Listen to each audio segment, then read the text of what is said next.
Intervencij imajo sicer na srečo bolj malo, posredujejo pa predvsem pri gozdnih požarih. Ja, v bistvu naše društvo je zaratalo kar začelo aktivno biti, imamo 165 članov, veliko je zelo mladih, aktivnih.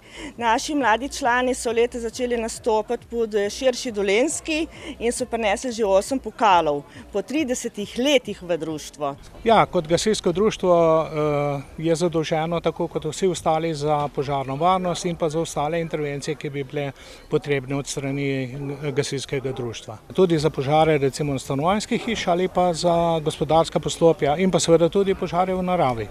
Ob jubileju so poleg podelitve priznanj prevzeli tudi novo gasilsko vozilo.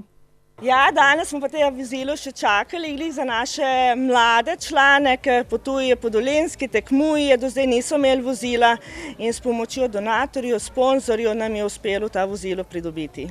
Sicer pa so v društvu pred 4 leti kupili sodobno terensko vozilo, primerno za razgiban teren in gašenje gozdnih požarov.